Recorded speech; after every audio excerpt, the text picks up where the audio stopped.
Everyone. तो आज शुरू करते हैं छोटी सी स्टोरी के साथ। दोस्तों, एक बादशाह था। उसने एक ख्वाब देखा कि उसके सारे दांत गिर रहे हैं और सिर्फ एक ही दांत उसका बचा। तो जैसे तैसे रात गुजरी और बादशाह कश्मकश में सुबह उठा और अपने दरबार में हाजिर हुआ।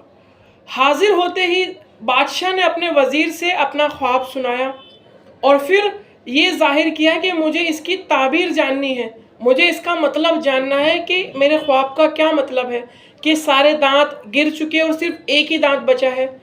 तो उस वक्त उस शहर के अजीज़ तरीन और भरोसेमंद इंसान को बुलाया गया जो ताबीर को जानता था, ख्वाब की ताबीर करता था।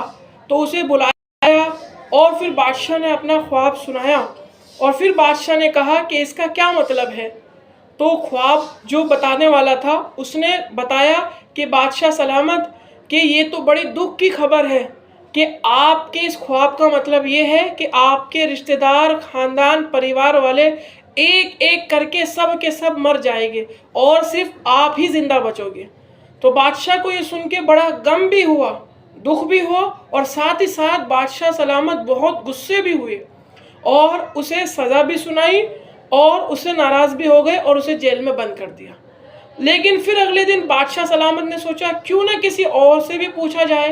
तो किसी दूसरे शहर में जाकर ख्वाब की ताबीर करने वाले को बुलाया गया और वो आए।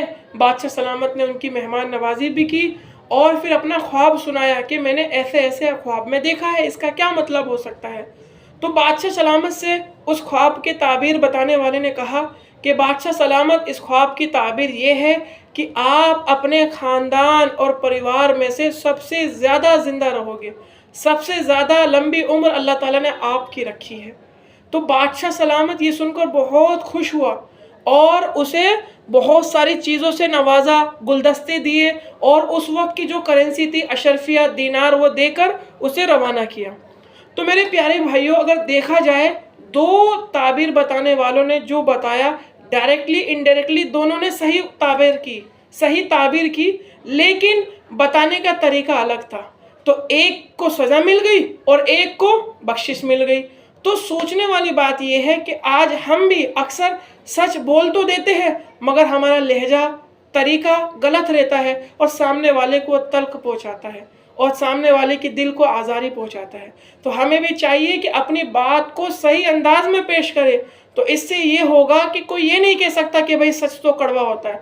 सच तो कड़वा होता ही नहीं है, बल्कि जब हम सच को जो पहुंचाने के लिए जो माध्यम होता है, मीडियम होता है, जब हम वो अच्छे से पहुंचाएंगे तो उम्मीद है सच कड़वा नहीं होगा बल्कि लोग उसे स्वीकार करने वाले बन जाएंगे।